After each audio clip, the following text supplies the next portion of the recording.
Y Jesús no vino solamente a hablarnos de cosas bonitas, vino a abrir el cielo, vino a hacer un vínculo de relación, de restauración con quien quiera acercarse a Él, con quien quiera meterse con Él. Y Él hizo todo lo necesario para que el que quiera, el que acepte, el que reciba, el que esté dispuesto, se meta y se introduzca en la presencia de Dios. ¿Qué significa eso? Porque muchas veces hablamos de la presencia de Dios, ¿no es cierto? Todo el tiempo estamos hablando de la presencia y la presencia y la presencia de Dios. Y bueno, hablar es importante, pero ¿qué significa? Te voy a ilustrar algo que viene en la Escritura. Primero está el tabernáculo. ¿Sí? A ver, levántame la mano los que saben de cuando yo digo que es el tabernáculo. ¿Sí saben qué es el tabernáculo? Los que no, ahora levanten la mano los que no saben qué es el tabernáculo. Levanten la mano. Ok. Y luego, cuando hablamos del templo de Jerusalén construido por Salomón, ¿quién me levanta la mano? Yo sé que es el templo de Salomón. Menos, ok. Bueno, rápidamente entonces. Dios no habita en un templo hecho por mano de hombre. Dígalo, Dios no habita en un templo hecho por mano de hombre. Eso es una consigna espiritual, ¿vale? Pero cuando Dios se le manifiesta a Moisés para rescatar al pueblo y sacarlo y llevarlo a la tierra prometida, en una de esas, ¿qué hizo Dios con Moisés? Lo tomó y se lo llevó al cielo, a un lugar celestial. ¿Cómo lo hizo? No sabemos. No sabemos si fue directamente en la carne o llegado a la parte alta del lugar aquel, el Sinaí, se le reveló y se le abrieron los ojos. No sabemos cómo fue, pero estuvo ahí. ¿Por qué sabemos que estuvo ahí? Porque le dijo Dios que hiciera una carpa, tabernáculo. Imagínate, cuando digo tabernáculo, imagínate carpa o tienda de campaña grandota, ¿sí? A semejanza de la que vio en el cielo. Entonces, ¿sí lo vio? ¿Sí lo vio? Punto número 1. Es posible que un ser humano pueda visitar y ver el cielo. Apúntele en su mente o en su libreta si tiene libreta. Ok, entonces le revela a Dios ese lugar, y ese lugar tiene ciertas características que vamos a rescatar en nuestra mente, porque aunque nosotros no entramos en ese lugar físicamente, hay cosas que ocurren espiritualmente cuando estamos reunidos y nos metemos, y estamos hablando de la presencia de Dios. Entonces Dios les dijo, haz esta carpa gigante o grande, bueno, es gigante, es una carpa muy grande y tenía varios lugares. Primero que nada estaba cercada toda la carpa. No creas que era una barda, era un muro sencillo con unos palos y tenía metido unas telas de lino por toda la orilla y tenía una puerta de entrada. ¿Sí? Esa puerta de entrada era el único acceso correcto por el que se podía entrar. Escuche, cualquiera podía entrar por una de esas puertas, de esos laterales, pues sí, porque era de lino, era tela. Si forzaban un poco las cosas podrían entrar. Pero el lugar para entrar era un lugar que Dios había diseñado. Diga conmigo, el lugar para entrar es un lugar que Dios diseñó. ¿Sale? Entrando, luego, allá adelantito, hay varias cosas. Una de ellas es un altar de sacrificio, que en términos muy sencillos era como un gran anafre. ¿Sí? Tenía unos cuernos, amarraban los animales, ahí los degollaban, los desangraban, y ahí hacían los sacerdotes lo que tenían que hacer, y se quemaba la ofrenda ahí. La ofrenda eran los animales. Eso lo vas a leer en el Pentateuco, vienen las leyes, cómo eran los sacrificios, qué animales se sacrificaban. No nada más sacrificaban animales, pero eran principalmente animales. Bueno, ahí se sacrificaban. Luego adelante había una fuente que era para lavarse, un lavacro, ¿sí? Eso es en el patio, todo eso es en un patio abierto, no está techado, es un patio, ¿vale? Luego adelante hay otra carpa más pequeña, que es en donde está dividido en dos partes. La primera parte entraban, ¿verdad?, los sacerdotes solamente, y había principalmente 3 cosas. No se te olvide esto que te estoy diciendo, porque apréndetelo ya. Si tú te pones enfrente a la entrada, pasas por un velo que tiene 5 espacios y entras por ahí, ¿verdad? Y lo que vas a encontrar del lado izquierdo es un candelero que se llama menorá, ¿verdad?, que siempre debía estar encendido. Luego enfrente estaba una mesa pequeña, pero que era el altar del incienso, frente a una puerta que está reservada para un lugar más íntimo. Y del lado derecho estaba la mesa de los panes.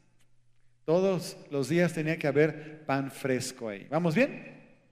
Entonces había la iluminación, la adoración y la provisión. ¿Ok? Eso es lo que pasa en el lugar santo.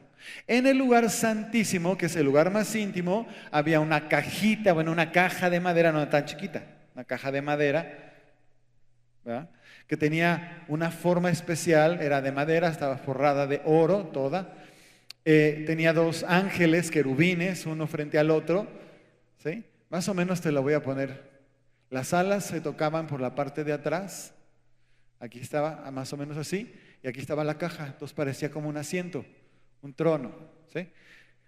Dios le pide que hagan esa caja, ¿verdad? Que es el arca del pacto. Adentro del arca se pusieron varias cosas. ¿Quién sabe qué se puso adentro del arca? Porque ustedes son los lectores maravillosos de la Biblia. Esto se lo saben, pero regalado, ¿sí? La vara de Aarón, ¿qué más? A ver, señor, usted. El maná en una vasija, ¿qué más? Las tablas de la ley, principalmente hasta, ¿no? ¿Qué significa? Y representa muchas cosas. Ahorita no vamos a hablar de eso, pero ahí está. Entonces, lo que sí era importante es que cuando se hacían los sacrificios, llevaba el sacerdote la sangre del sacrificio, una en particular, entraba y ponía la sangre en medio de los 2 querubines sobre la mesa de la caja esa. Esa mesa se llama propiciatorio o asiento de la misericordia. Si era acepto el sacrificio, si estaba bien hecho, si había sido hecho con rectitud y en santidad, era acepto el sacrificio. Entonces dice que el Señor respondía manifestando su presencia y su gloria. ¿Ok? ¿Vamos bien? El hecho de que Dios aceptara el sacrificio y manifestara su presencia y su gloria significaba que estaba extendiendo su misericordia. ¿Estás ahí? Eso es lo que te estoy diciendo. Todo es un símbolo. ¿De qué? De nuestra vida cristiana. Porque eso mismo que pasó con el tabernáculo, y el tabernáculo era una tienda, ¿por qué? Porque el pueblo andaba de nómada de aquí para allá, hasta que llegaron a un determinado lugar. Todavía no lo construyeron fijo, pero hicieron un lugar fijo para el tabernáculo. Que cuando tú ves en la Biblia, habla de un lugar que se llamaba Silo o Siloé. Cuando dice Silo o Siloé, se refiere al lugar que físicamente ocupó el tabernáculo y ya no se movió de ahí hasta que se hizo el templo. ¿Ok? Todos los demás veces que ves que se habla del tabernáculo, andaba acá, andaba allá y andaba por todas partes. Es importante el tabernáculo porque era una referencia visual y de experiencia donde las personas sabían que Dios estaba en medio de ellos, no porque físicamente trajeran cargando a Dios, sino porque Dios les dijo cómo construir algo para que Él se pudiera sentar en su trono en la tierra. La caja, el arca o el asiento de la misericordia es como el trono de Dios en la tierra. ¿Estás ahí? ¿Sí o no? Eso lo puedes leer en la Biblia, fíjate. Por cierto, entre Génesis y Apocalipsis, más o menos por ahí aparece lo que te estoy diciendo. Tú tienes la responsabilidad de confirmar si lo que te estoy diciendo es como te lo estoy diciendo, ¿sabías? Yo puedo estarte lee, tú te vas a dar la aburrida del mundo y de todas maneras no vas a ir a leer. Lee, por favor, aprende. Porque cuando yo vengo aquí, venimos, nos presentamos.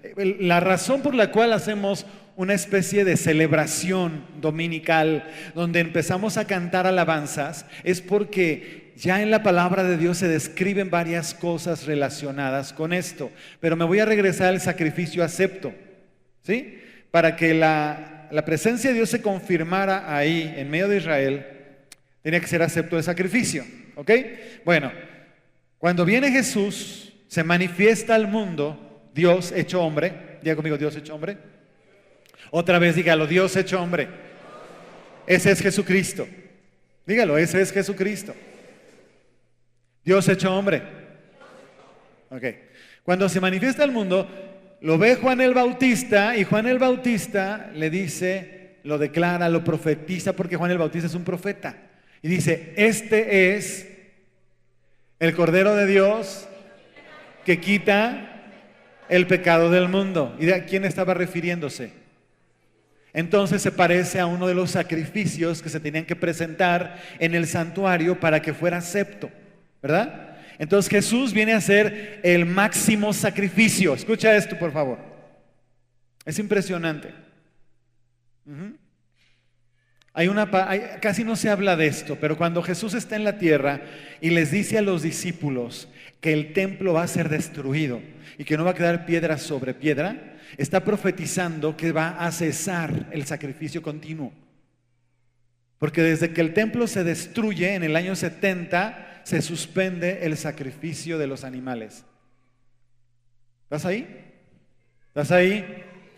Se suspende.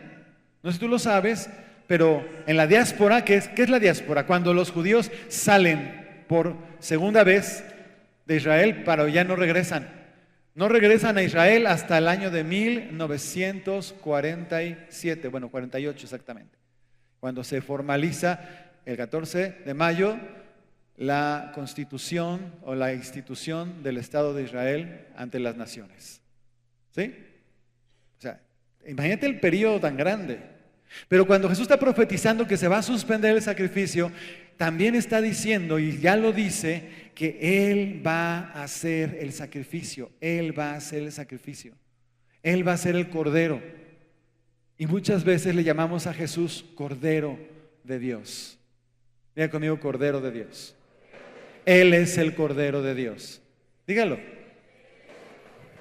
¿Para qué servía un cordero en el Antiguo Testamento para hacer el sacrificio? Bueno, pues precisamente era para hacer expiación, redención por los pecados. Alguien, una víctima, bueno, en este caso un animal, una víctima, tenía que pagar sin haberlo hecho, sin haber cometido obviamente, ¿verdad?, de ninguna cosa, tenía que pagar el precio derramándose su sangre. Es una cosa muy fuerte, muy tremenda, muy impresionante, pero así era. Y todos los sacrificios que se hacían eran nada más como una especie de recordatorio de la necesidad que teníamos los seres humanos de que algo o alguien pagara por nosotros. ¿Estás ahí? ¿Por qué te digo todo eso? Bueno, pues para que entendamos por qué hablamos de la presencia de Dios y por qué hablamos del tabernáculo y por qué hablamos del templo y por qué hablamos del arca del pacto y por qué hablamos de la sangre derramada, porque eso es el principio de toda la fe que tenemos. Cualquier ser humano, ¿verdad?, está ajeno a Dios si Dios no hace algo para rescatarlo. Cualquiera, todos. Todos hemos pecado, todos estamos destituidos. Pero Dios hizo algo maravilloso, extraordinario, impresionante, increíble. Jesús vino a hacer la obra para pagar el precio, para derramar su sangre, para presentar. Eso lo vas a leer en el libro de Hebreos, el capítulo 9 exactamente, si lo quieres leer después. Cómo es que Jesús se presenta a sí mismo con su propia sangre delante del Padre y le dice: aquí está el sacrificio. Ya hice la obra que me mandaste a hacer, Padre. Fue terminada, fue consumada. Y dice la Escritura que ahora todo aquel que en Él cree no se pierda, mas tenga vida eterna. ¿Todo vamos bien? Bueno, Jesús hace la obra, paga con su sangre, muere, resucita. ¿Por qué resucita Jesús? Porque no tiene pecado y el precio del pecado es la muerte. Si alguien no peca, no muere. Entonces resucita. ¿Por qué? Porque no hay ningún derecho legal para retenerlo muerto. La muerte lo tiene que soltar porque Él no tiene pecado. Gracias a que Él hizo eso, no solamente lo hizo y ya, sino que al hacerlo, a los que no tenemos esa opción porque no somos Dios ni perfectos, nos dio la oportunidad de tomarnos de lo que Él hizo, así como el favor, como la gracia. Y si yo creo en lo que estoy diciendo, entonces la obra de Jesús es suficiente para mí. La obra de Jesús es suficiente para mí. Cierra tus ojos y dile gracias, Señor, porque tu sangre derramada es suficiente para mí. Una vez que Jesús ya hizo esta labor, esta obra. Ahora, ¿por qué es tan importante? Porque lo que Dios hizo para terminar con la esclavitud de Israel, de una vez por todas, y llevárselos lejos de donde estaban esclavizados a una tierra de libertad, fue precisamente un sacrificio, que es el sacrificio de Pascua o Pesaj, como dicen los hebreos, los judíos. En ese sacrificio, un cordero se sacrifica, su sangre se reserva y con la sangre se untó, ¿verdad?, la puerta de las habitaciones, de las casas donde estas personas están. ¿Estás ahí? Y entonces la muerte no pasa por ellos. ¿Hasta ahí vamos bien? Ahora yo te pregunto y piensa un momento. ¿Estás consciente de que ese derecho ganado por Jesús es tuyo? ¿Estás consciente de que ese derecho ganado por Jesucristo es tuyo? Pues a mí no me convences. No hagas eso. No lo hagas. Es demasiado importante que alguien haya derramado su sangre por ti, ¿no te parece? Demasiado. Ya de por sí, el simple hecho de haber hecho eso ya es demasiado. Pero no se quedó ahí. Porque dice la Escritura que a todo aquel que le dio, que lo recibe, que lo cree en Él, le dio la potestad de ser hecho ¿hijo de quién? ¿Hijo de quién? De Dios. Entonces no solamente es que Dios me rescata y bueno, si ya, felicidades, el día que te mueras te vas al cielo, aunque tengas una vida horrible y miserable, pues ya ni modo, no es así. Te rescata, te nombra hijo y te hace hijo, pero el título o el nombramiento de hijo es desde que lo recibes y para siempre. Desde que lo recibes y para siempre. Desde que lo recibes y para siempre. Hay una gran diferencia cuando yo no tenía a Cristo, cuando yo no estaba redimido, ahora que yo lo he recibido y conocido. Porque ahora soy un hijo de Dios, lavado por la sangre de Jesucristo. Amén. Bueno, todo eso que te acabo de decir, que es como toda la Biblia, como la mitad. Ahora te quiero explicar que gracias a todo lo que te dije, tienes algo más. Tenemos algo más. Porque Jesús lo hizo de esta manera. Les dijo a sus discípulos, bueno, ahora que ya pase todo esto y que yo me vaya, a ustedes les conviene que me vaya, les dijo. Por favor, no se pongan tristes, les conviene que me vaya. Maestro, no te vayas, por favor. Les conviene. Porque va a venir otro en mi lugar. ¿Vamos bien? Jesús, cuando decide hacerse hombre, se decide hacer también limitado como hombre. O sea, Jesús en su condición en la que estaba, podía hacer muchas cosas, pero no podía tener ciertas habilidades. Una vez que ya resucita, las recupera, pero mientras está en carne, no. Pero cuando dice, les conviene que me vaya porque voy a mandar uno en su lugar, en mi lugar, dice Jesús, ¿quién es esa persona que va a mandar en su lugar? Ruach Kadosh, dicen los judíos, cuando se refieren al Espíritu Santo. Ruach Kadosh. Ruach es espíritu y Kadosh es santo. Entonces, Espíritu Santo, ¿sí? Pero el Espíritu Santo no es una fuerza, no es algo etéreo, es una persona. Diga conmigo, es una persona. Es la persona de Dios. Ahora diga, es la persona de Dios que Jesús dejó en su lugar. ¿Vamos bien? Y no está limitado. No está limitado. Vuélvalo a decir, no está limitado. Eso es maravilloso porque el mismo Espíritu Santo que está aquí seguramente está en cualquier país, ciudad y pueblo de África, en cualquier ciudad, país o pueblo de Oriente Medio, de Europa, de Canadá, de Sudamérica, de las islas del Pacífico, de Australia. Y el mismo favor, bendición y poder que se manifiesta en mí, en ti, en nosotros, es el mismo que se manifiesta en todas partes porque Él es el Espíritu Santo. Dale un aplauso al Señor. Gracias, Jesús.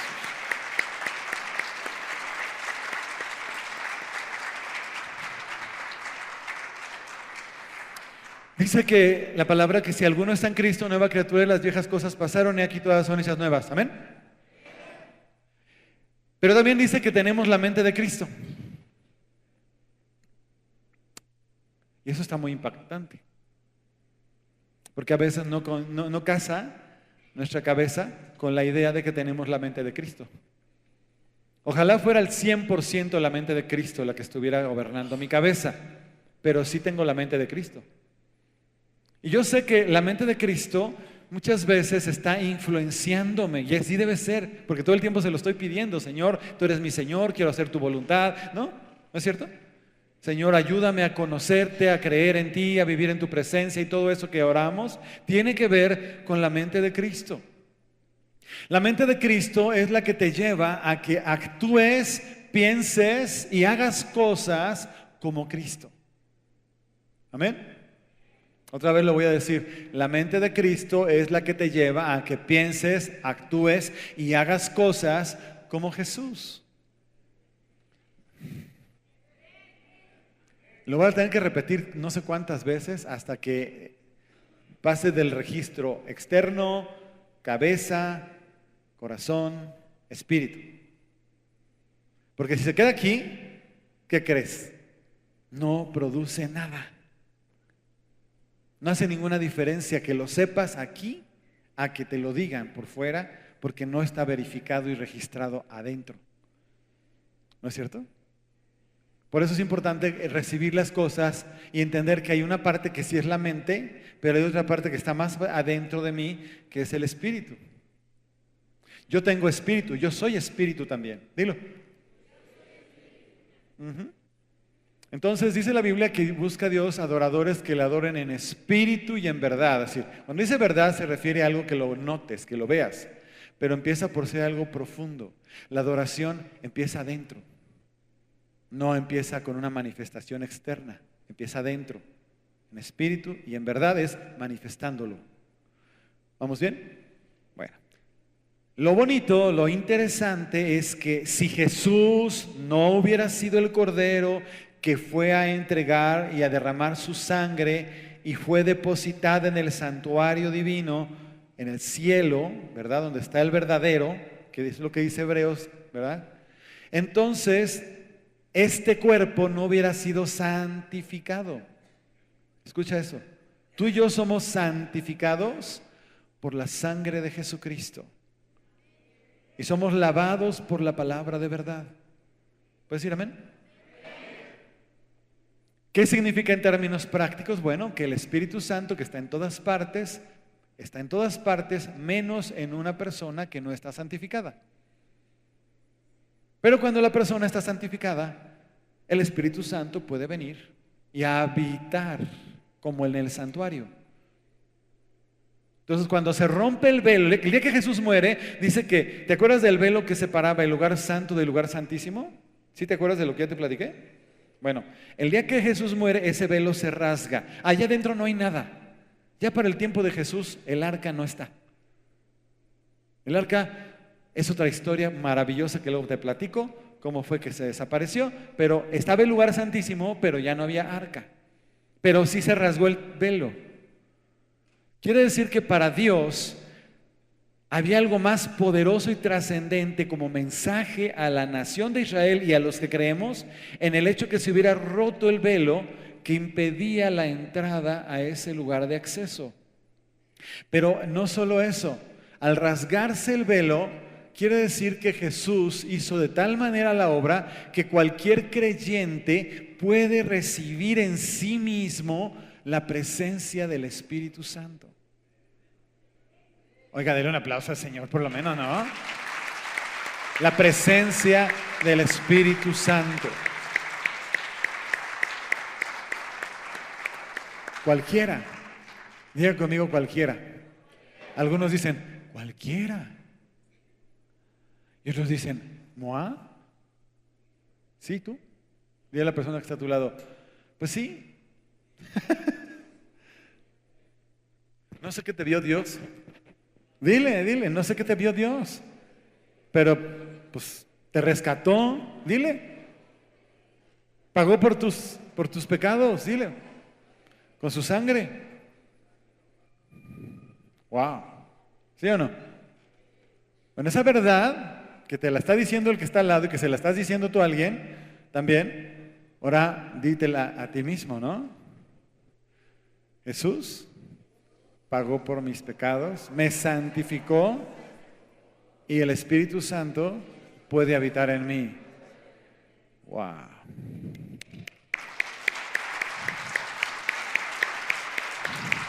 Ahora, yo te voy a hacer una pregunta bien sencilla.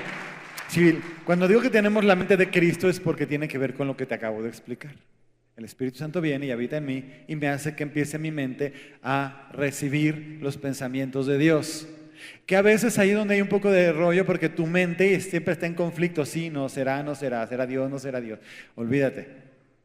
Tienes que aprender a apagar y a callar tu cabecita personal y dejar que los pensamientos de Dios fluyan. Ajá. ¿Y cuáles son los pensamientos de Dios?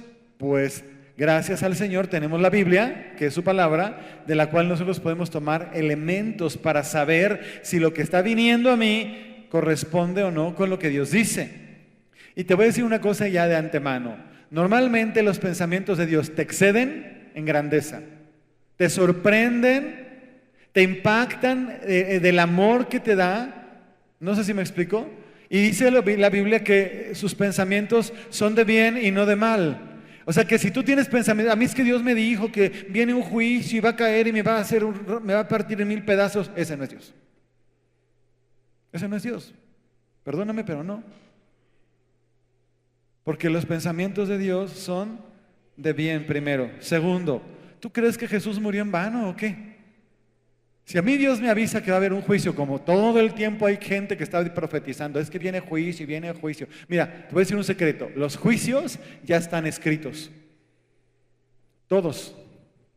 No tengo que inventar ningún juicio porque ya están ahí.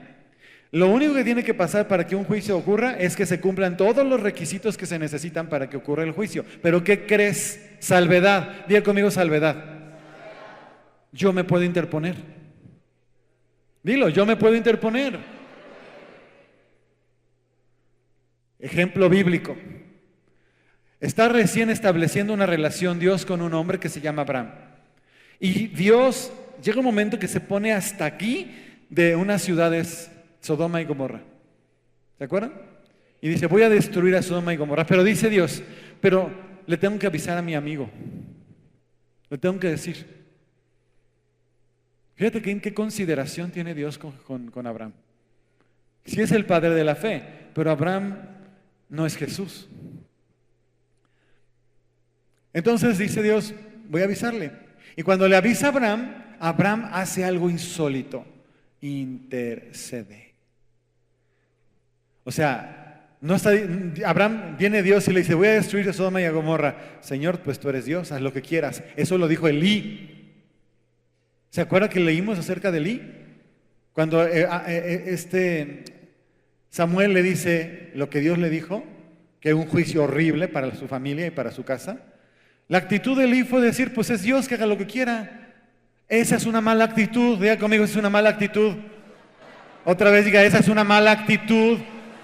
Apréndetelo por favor, porque si te viene un mensaje en el internet, que luego hay un montón, o en el Facebook o donde sea, el profeta fulano de tal ha dicho que va a venir un juicio y no sé qué, y tu actitud, ay, sí viene un juicio, hay que prepararse porque el juicio y el juicio, hey, tranquilo.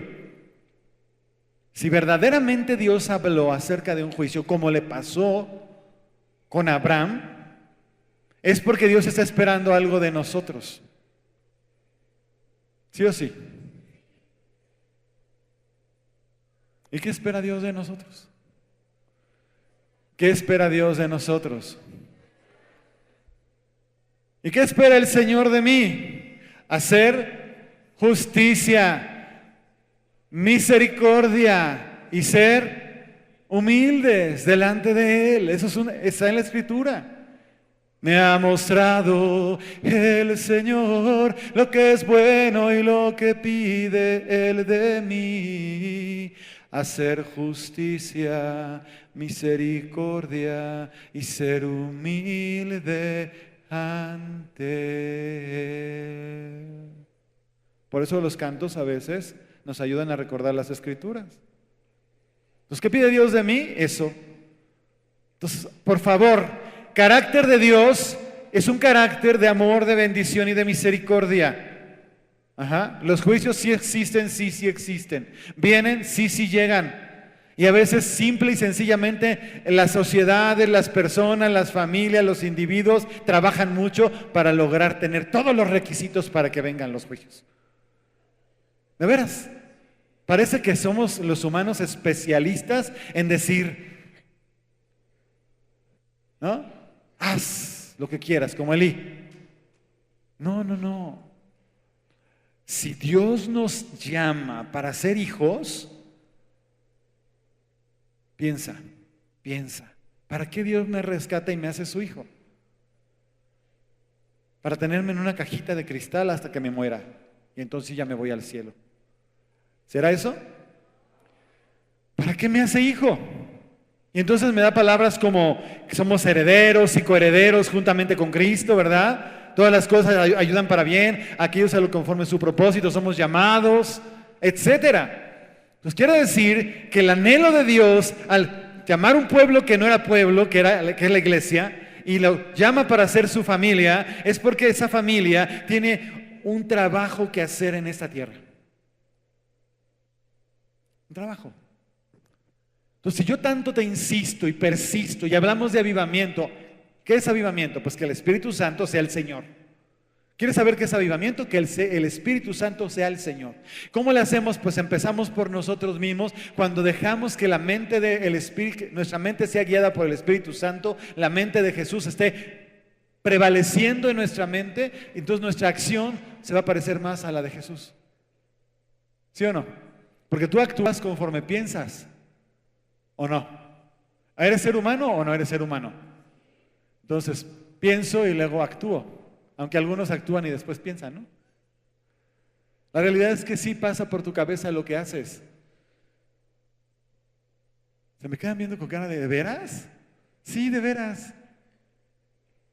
Todo lo que haces, aunque sean cosas terriblemente malas, primero pasan por tu cabeza. Aunque sean impulsos, pasaron por tu cabeza. ¿Estás ahí? Es importante. Entonces, si Dios toma el control de tus pensamientos, lo que hagas va a ser una acción de Dios, no tuya, ni del enemigo, ni del diablo, ni de quién sabe quién. ¿Y cómo le hago eso? Pues ahí está el secreto. Ahí está el secreto. ¿Por qué? Porque todo el tiempo estamos diciendo, Espíritu Santo, ven, toma tu lugar, quita todo lo que te estorba, yo quiero someterme, yo quiero... Pero no debe ser una experiencia un rato, los domingos, por favor. Te vas a enfrentar a la vida cotidiana donde vas a tener que tomar decisiones de si vas a honrar y obedecer a Dios para que Él se sienta cómodo contigo o lo vas a contristar y lo vas a hacer a un lado. Si no hay mayor gloria, mayor presencia, mayor fuego, mayor poder entre todos nosotros, es porque somos testarudos, medios tercos. No porque Dios no haya hecho todo lo necesario para que tú y yo vivamos en una gloria mayor. Amén. Pon atención a esto, porque aquí está el secreto. Y el Espíritu Santo puede tomar el dominio total de alguien. Mira, por ejemplo, acompáñame a Primera de Reyes, capítulo 19. ¿Está bueno esto o no está bueno? Primera de Reyes, capítulo 19. A ver. Es muy tremendo porque tenemos a un hombre de Dios ungido, ¿no? Un hombre ungido para ser profeta. Y este profeta tiene la consigna de parte de Dios. Ahora, yo quiero que tú entiendas algo. Estamos hablando de un hombre común y corriente. Digo conmigo, un hombre común y corriente. ¿De dónde sale la fuerza que tiene o tuvo para hacer las cosas que hizo y para manifestar el poder que manifestó? La única respuesta que tiene que venir a tu cabeza es del Espíritu Santo. Diga conmigo, del Espíritu Santo. La diferencia entre un hombre ordinario y un extraordinario es que el Espíritu Santo lo llene y lo tome. Esa es la diferencia. Y lo vemos en Jesús, lleno del Espíritu Santo. No voy a volverte a leer todo el Evangelio, ¿verdad? Pero acuérdate que Jesús nace, sí nace de la Virgen por el Espíritu Santo. Si ya la simiente de por sí no tiene corrupción, pero luego realmente lo que lo transforma en alguien poderoso es el encuentro, el bautismo, la llenura del Espíritu Santo. ¿Estás ahí? ¿Sí o no? Pero lo hace como testimonio y muestra de lo que podemos hacer nosotros. Nosotros, yo una vez que fui comprado, lavado y santificado por Jesucristo, el Espíritu Santo de Dios quiere habitar en mí. Di conmigo, quiere habitar en mí. Yo te pregunto eso, no me lo contestes. ¿Tú quieres que habite en ti? Porque yo te lo estoy diciendo cada 8 días. Hoy te estoy explicando con más claridad otras cosas.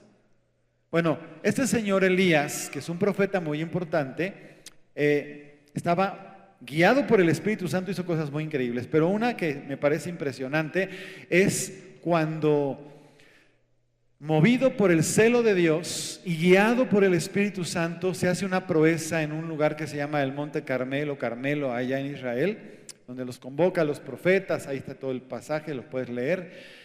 Y se burla de los profetas de Baal, que eran los que estaban corrompiendo, ensuciando y pervirtiendo a toda la nación de Israel con sus cultos y sus cosas.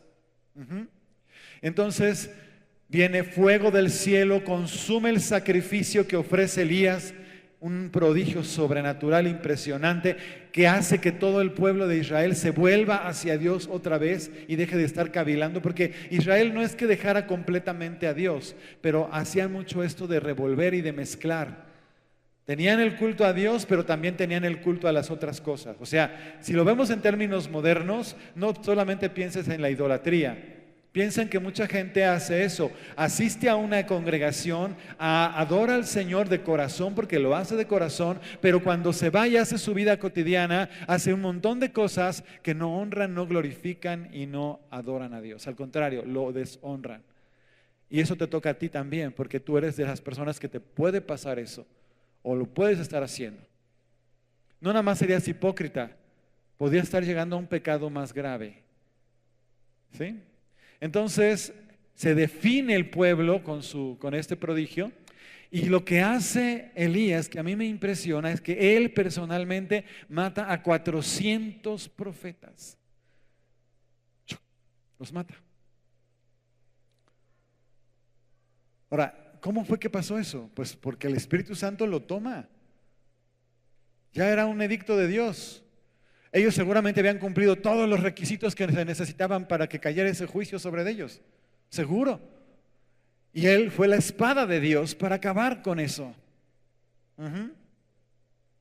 Pero ¿qué le pasa después? ¡Pum! Se poncha. Después de que pasó esa experiencia sobrenatural impresionante, se poncha. Luego lo vamos a leer. Huye. Porque cuando se entera la Jezabel, vieja fea, bruja, escaldufa. No da risa, pero la verdad es que sí era muy terrible. Cuando Acab decide casarse con esta mujer, que era la hija de un sumo sacerdote de un pueblo totalmente contrario a Dios, o sea, el hombre pésimo, ¿no? Pero lo que hace ella es traer toda la adoración falsa y penetra con todas sus ideas al pueblo por causa de lo que ella hace. Eso puede pasar en cualquier país, en cualquier gobierno, con cualquier gente. Si los gobernantes hacen eso, lo permean y lo bajan hacia la gente y la gente se deja llevar, ¿no?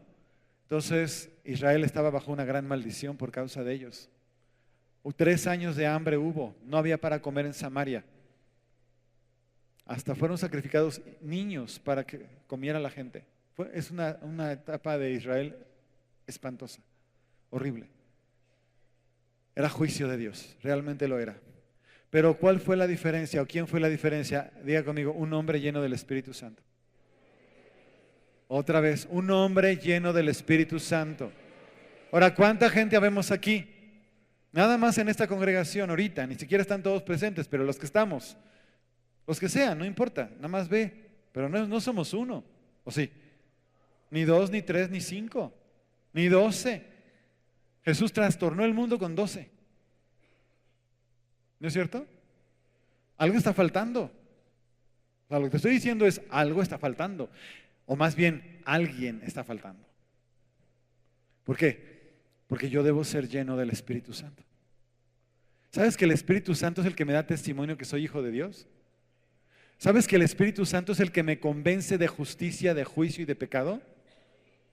¿Sabes que Él es el que me guía y me instruye y me revela la palabra y me enseña todas las cosas? Contéstame. Dice que no habrá quien no tenga necesidad que le expliquen porque el Señor mismo le explicará todo. O sea que si hay una cosa relevante, sobrenatural e importantísima en mi relación con el Espíritu Santo. Y por lo tanto yo necesito aprender a oírlo, conectarme con Él. Y sabes una cosa, eso es lo que Dios quiere que hagas. Que hagas ejercicios genuinos para empezar a aprender a escucharlo con claridad. Y por favor, no seas iluso y pienses que estás oyendo a Dios si no lees la palabra de Dios. Porque el Espíritu Santo también hace algo, nos recuerda todas las cosas. La palabra tiene que estar allá adentro para que nos la recuerde. Por lo menos la tuviste que haber leído una vez, bien leída, para que venga el Espíritu Santo y te recuerde todas las cosas. Todo lo que te he predicado ahorita está en la Biblia. Todo. No he dicho nada que no esté en la Biblia. Todo. No te la he leído textualmente, pero te la he predicado. ¿Qué espera Dios de mí? Ya te dije. Hacer justicia, misericordia y ser humilde delante de Él. ¿No? Ahora viene lo más interesante. ¿Qué vas a hacer tú? Porque yo no sé si a ti te pasa, pero a mí sí me pasa. Cuando yo ya siento que en mi vida espiritual necesito como refrescarme o renovarme o algo, me empiezo a sentir muy incómodo, inquieto y hasta desesperado. Me ha pasado a lo largo de los años.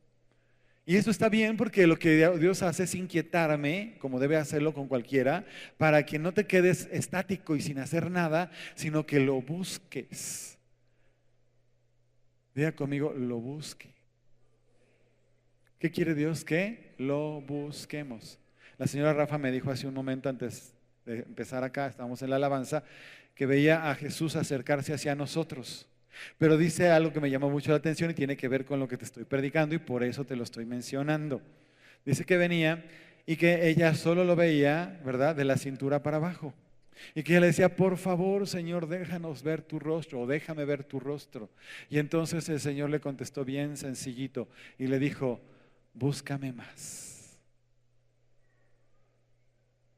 Quiere decir que lo que tengamos de Dios ahorita es parcial, no es pleno. ¿Estás ahí? ¿Te acuerdas que te dije hace rato que unos van a decir qué es esto, otros van a tener miedo, otros van a decir yo me quiero meter y otros van a decir me meto hasta el fondo? Pues ahí está. Cualquier cosa que tengamos de Dios es parcial. Aún en la misma Biblia hay muy pocos personajes que podemos leer que llegaron a una especie de plenitud. Uno de ellos, por cierto, fue Elías. Otro fue Enoc. Porque ellos no vieron la muerte. ¿De qué privilegios gozaron estos? Si tú lees bien, dice que ni Enoc ni Elías vieron la muerte, sino que bajaron unos carros del cielo, ellos se subieron y se fueron. No se supo de ellos más. Y no creas que quedó el cuerpo ahí tirado, no, se fueron todos. Espíritu, alma y cuerpo, vámonos. La Biblia nos narra eso.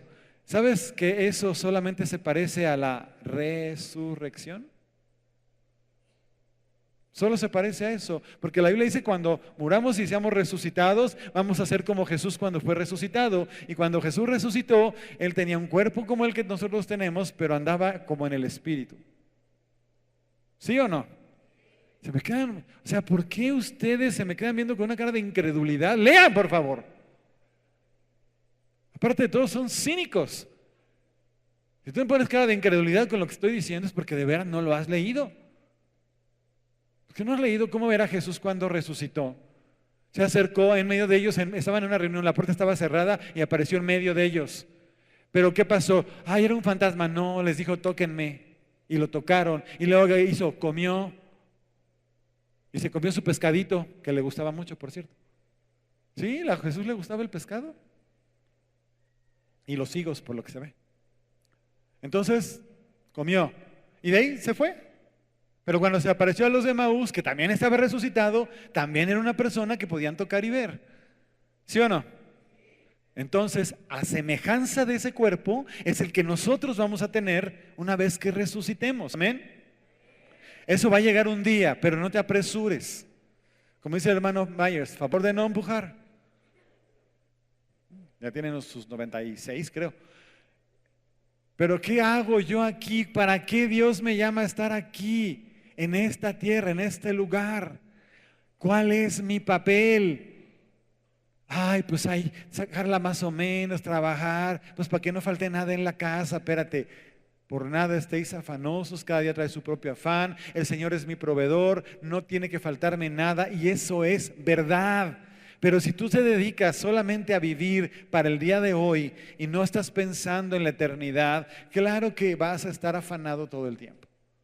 No estoy hablando de eso, estoy hablando de una comunión real donde el Espíritu Santo puede hacer cosas increíbles. Y mira, te voy a decir una cosa, me encanta lo que está pasando conmigo, te lo platico y te invito si quieres. A mí me ha estado pasando cosas bien bonitas, bien impresionantes. Una de ellas que me ha estado pasando de unas semanas, 2 semanas para acá, es que me vienen memorias de cuando fui a Israel el año pasado. Y normalmente cuando vas a un viaje de repente te acuerdas de lugares, dices, ay, qué bonito esto y qué bonito el otro, pero no estoy hablando de eso. Cuando digo que vienen memorias, viene como si yo estuviera de momento ahí. O sea, me viene como si estuviera oliendo, sintiendo, viendo el lugar, aquel que Dios me hace memoria. Y sé que me está llevando a eso para que yo esté orando, intercediendo por Israel, porque están pasando cosas muy fuertes ahorita en Israel. ¿Sí? ¿Estás ahí? Pero eso lo hace el Espíritu Santo. Y me pasa mucho últimamente que voy por la calle o estoy manejando y de repente veo una persona y el Señor me habla de esa persona. Yo sé que no me voy a bajar a hablar con él, pero me está diciendo, esa persona está sufriendo, esa persona tiene un problema, esa persona tiene un problema de salud, o sea, y yo tengo que orar por esa persona, específicamente por eso, pero no tengo ninguna duda, no es mi imaginación. ¿Entiende, por favor? Uno está tan ocupado en sus cosas que esas no son imaginaciones. Ese es Dios que te está diciendo, ten compasión, ten misericordia. ¿Sí o no? Y no es solo eso, no es solo eso. Ustedes han estado en las reuniones anteriores, nos ponemos un momento a meditar en Él y empieza a fluir la palabra profética. Y Dios nos empieza a hablar directamente. No creas que cuando yo abro la boca diciendo de parte de Dios es que yo me puse a pensar y a imaginar. No, así no es. Viene una inspiración de Dios y habla, y muchas veces lo que habla no nada más es para ti, también es para mí. A mí me edifica Dios a través de lo que me dice, porque ni siquiera lo estoy pensando. Él viene y me lo da. ¿Y sabes qué nos ha estado diciendo? Que Él está con nosotros, que Él nos ama, que Él nos sustenta, que Él nos guía, ¿no? Que nos acerquemos más, que nos anhela, que Él ha determinado que este lugar sea uno para que Él se manifieste, no solo a los que vivimos o habitamos aquí, sino a la gente que va a venir y va a recibir. Pero todo eso no lo hace las paredes, lo hace la gente llena del Espíritu Santo. No sé si me explico. ¿Quién se tiene que poner enfrente de alguien con necesidad? Pues tú. ¿Quién se tiene que dejar llevar por el Espíritu Santo para hablarle a una persona? Pues tú. ¿No? ¿Quién tiene que abrazar a alguien que tiene necesidad de ser abrazado? Pues tú. Yo te ayudo y te digo, ay, pues mira, sal de tu lugar, abrázate con alguien, ve y dale una palabra a alguien, pero no te detengas, no seas tan, ¿cómo te puedo decir? Egoísta con tus cosas, abre tu corazón. Ahora que estábamos con los muchachos de Chapingo, de la comunidad cristiana de Chapingo, ellos están ya algunos saliendo de la carrera y vienen a sus vacaciones de fin de año. Y el Señor me ponía que les dijera algo que también te he compartido y te lo voy a volver a repetir. Si tú vas con alguien, con el conocimiento que tienes, en el caso de ellos, ¿verdad?, de su carrera, y le explicas a una persona que está haciendo mal las cosas, que las haga como debe de ser, el resultado de su sembradío, por ejemplo, va a ser una mucho mejor cosecha, nada más por algún pequeño cambio que tenga que hacer. Y eso le cambió la vida a la persona, ¿sí o no? Le agregó valor a su vida, ¿sí o no? Le mejoró sus condiciones, ¿sí o no? Pues eso es riqueza. Desprenderte de tu tiempo para ayudar a alguien que puedes ayudar con lo que tú tienes y agregarle algo que tú sabes o conoces o tienes, es agregarle riqueza a la persona. ¿Estás ahí? Y cuando no lo haces, eres egoísta. Porque si alguien tiene riqueza en este mundo, somos los que estamos llenos del conocimiento de la palabra de Dios. ¿Sí o no? ¿Sí o no? Entonces no es dinero lo que yo necesito, son ganas. ¿Qué hago yo cuando estoy aquí? Pues eso, es lo que hago. Te doy, te comparto, te imparto, en lo natural y en lo espiritual, en conocimiento, en palabra, en oración, y te estoy dando, y te estoy dando, y te estoy dando, y te estoy dando. Y le digo, Dios, pues por favor que todos seamos iguales, recibiendo y dando, porque más bienaventurado es dar que... Denle un aplauso al Señor.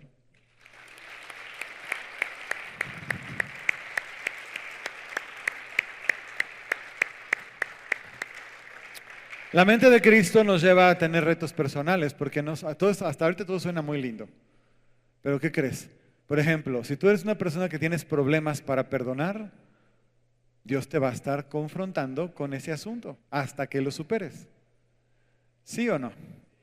Si tú tienes problemas para amar, te va a estar confrontando con ese asunto hasta que lo superes. ¿Sí o no? Y está bien que lo haga, porque Él habita en nosotros, somos un santuario, Él vive en medio de mí y sería muy mediocre si yo me quedara tal y como estoy. Sería muy absurdo y sería muy inútil. No es así. La vida cristiana es una vida de transformación y de cambio constante. Amén. De retos. ¿Tú crees que era fácil para los discípulos de repente enfrentarse a cosas que Jesús les pedía que se enfrentaran? Piensa por un momento. Y mira, ellos lo vieron morir, lo vieron resucitar y les dijo, vayan y hagan. Lo bueno es que no los dejó huérfanos, les dejó a un consolador que es el Espíritu Santo. ¿Y quién les iba a ayudar y les iba a recordar todas las cosas? ¿Quién? Contéstame. ¿Quién les enseña todas las cosas? ¿Quién me enseña todas las cosas?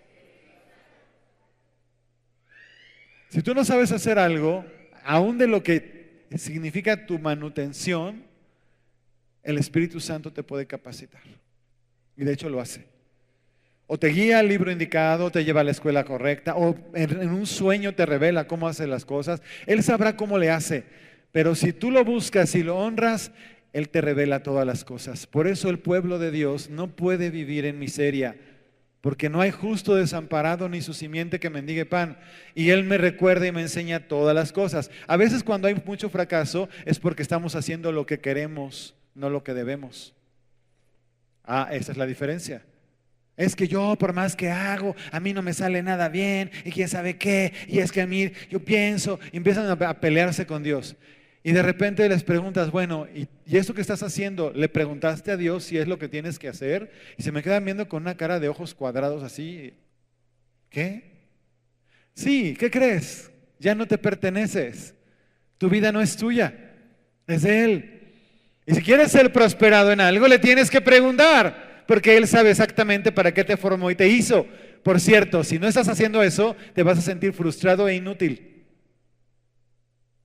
Ups. Es cierto. Padres, hagan eso con sus hijos, por favor. Porque ustedes a veces son medios testarudos en que los quieren a fuerzas hacer algo y ni siquiera le han preguntado a Dios, ¿qué quieres hacer con mi hijo?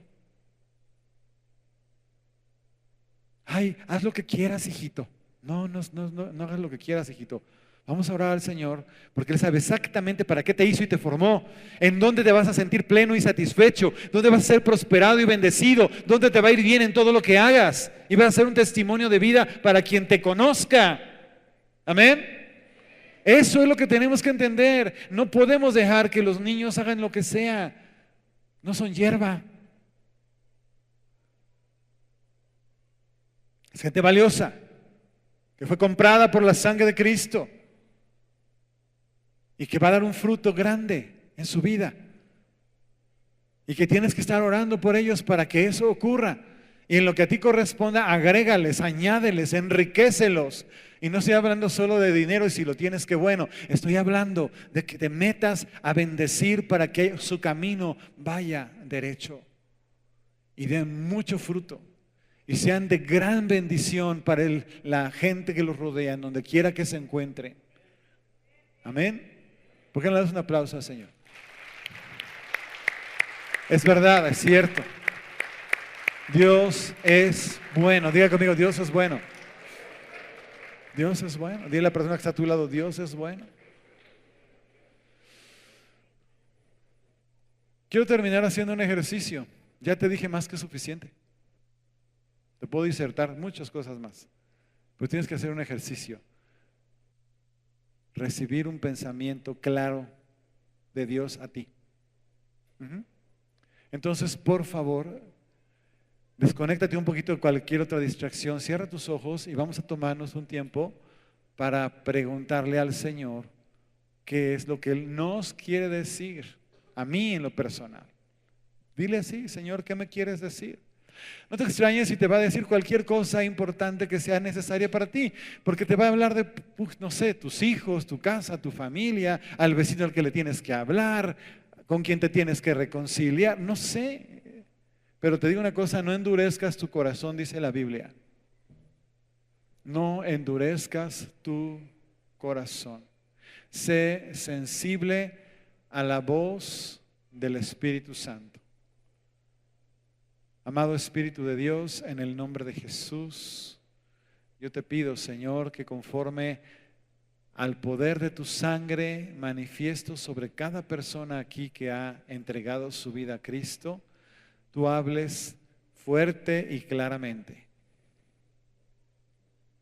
Fuerte y claramente. Te voy a decir una cosa que, por ejemplo, a mí me ha pasado cuando el Espíritu Santo me habla. A veces en una administración como esta parecida, me dice, tienes que pararte en este momento e ir y pedirle perdón a esta persona fulana de tal. Sobre todo si esa persona está aquí. Y te digo algo, hazlo. No resistas al Espíritu Santo. Si tienes que hacer eso, hazlo.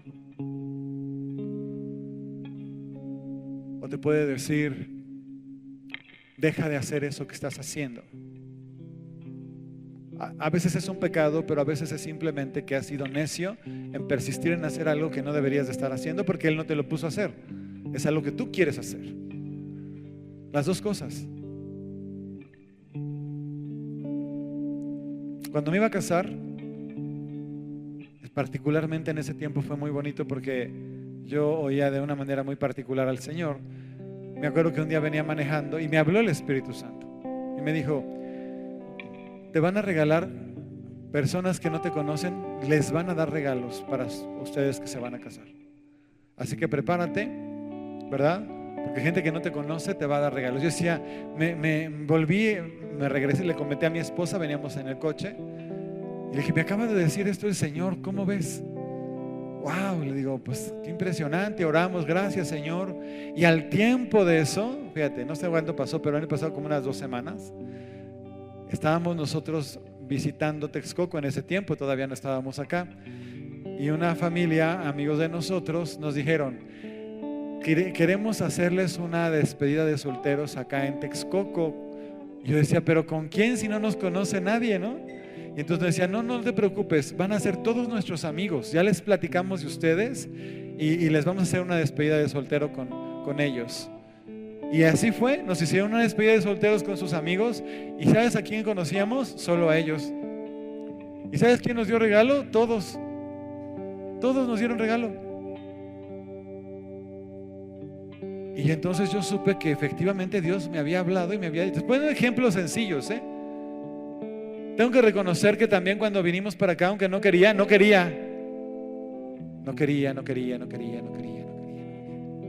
Y el Señor dijo, van a irse para allá, y allá van a levantar, y allá van a hacer, y allá esto, y allá el otro. Y así fue. Si no, no estaría yo aquí. ¿Estás ahí? Y ha habido veces en que yo me he peleado con mi esposa porque soy humano, como cualquiera, y el Señor no me deja tranquilo hasta que yo no voy y le pido perdón, como debe de ser. Así es de que esposos no se hagan los remolones, y esposas menos, porque luego las esposas son lindas también, finas, se la pasan hablando mal todo el tiempo del marido, todo el tiempo. Eso no es bueno.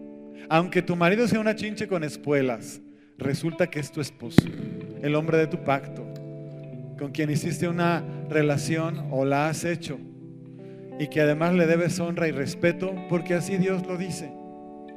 Así que también existe eso. ¿Y qué crees? Son las primeras cosas que te empieza a hablar Dios. No puede haber un conflicto así grande en tu vida y que piensas que Dios te está diciendo, oh, a ti, estimado, te voy a llevar a no sé dónde y voy a hacer no sé qué, porque así no es. Él tiene protocolos, y uno de los protocolos que Él pone es que primero tienes que estar bien con la gente con la que vives, con tu prójimo. Amén. Y no te queda de otra.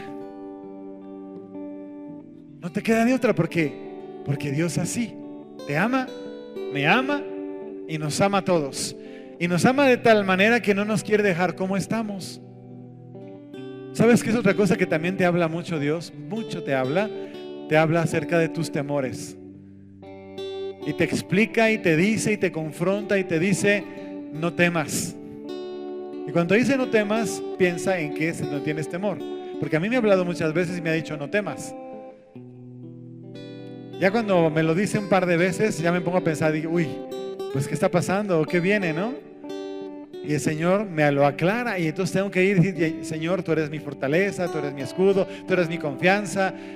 Dice la Biblia que el que teme realmente no conoce a Dios, ¿verdad? El perfecto amor echa fuera todo temor. Y Dios es amor. Entonces el temor es opuesto a la fe, ¿verdad? Y al conocimiento de Dios. Entonces tú y yo tenemos que tener muy claro que si hay algo que nos está dando miedo, temor, eso no debe estar ahí. Y Dios te habla.